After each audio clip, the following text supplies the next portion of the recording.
श्री स्वामी समर्थ सगळ्यांना। तर आज बघा मी जी आपली हरभऱ्याची भाजी असते ना वाळलेली त्याची भाजी तुम्हाला करून दाखवणार आहे। तर त्यासाठी बघा लागणारं साहित्य, हरभऱ्याची भाजी घेतली आहे, चिंच घेतली, हरभऱ्याची डाळ घेतली छोटी वाटी, थोडंसं मीठ चवीनुसार, हिंग, हळद, मोहरी, जिरे आणि छोटी वाटी बेसन पीठ, लसूण, मिरची।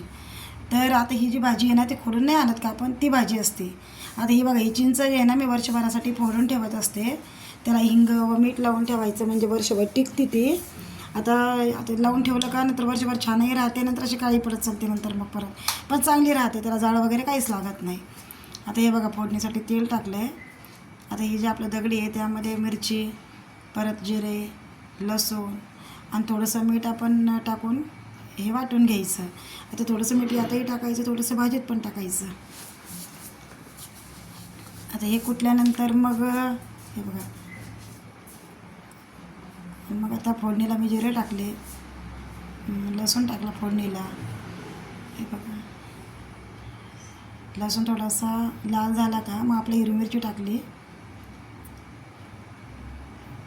आणि त्यानंतर परत थोडीशी हळद आणि हिंग टाकला। आता हिंग यासाठी टाकायचा कारण थोडंसं लाल तिखट टाकलं तो कलरसाठी, म्हणजे कलर म्हणून पण नाही पण चव येते। आता हिंग कसं आहे आपल्याला म्हणजे अपचन होऊ नये, कारण सगळं चणा डाळीचं चालं ना, तर त्यासाठी मग हिंग टाकलं थोडंसं बघा। आता मग हे बघा आता पाणी टाकलं, हरभऱ्याची डाळ टाकली,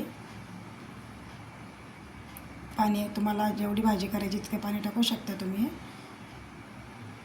आता उकळी येऊपर्यंत ह्या हरभऱ्याच्या भाजीमध्ये बेसन पीठ टाकलं, थोडंसं मीठ टाकायचं आणि चांगलं ते मिश्रण तयार म्हणजे असं एक जो करून घ्यायची आपल्याला भाजी, बेसन पीठ, मीठ।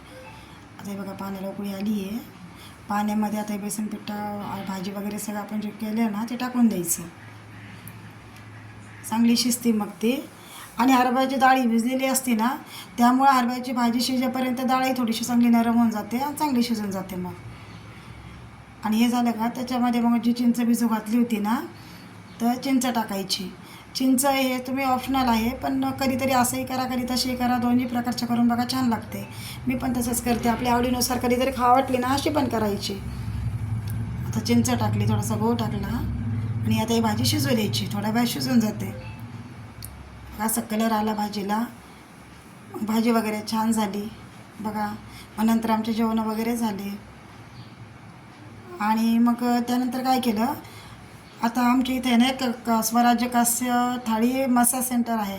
मग जेवण झालं असंच आम्ही फिरायला बाहेर गेलो होतो, तर हे बघा मग तिथं मी काय केलं, पायाची थोडीशी मसाज करून घेतली। आता ही कास्य थाळी हे सगळ्यालाच माहिती आहे, कारण त्याने उष्णता पण कमी होते आणि त्याच्यामध्ये जेवलेलंसुद्धा चांगलं असतं। आता हे सगळं जुने लोक वगैरे होते त्यांना माहिती होतं, तेव्हा त्यांच्याकडे होती पण असं।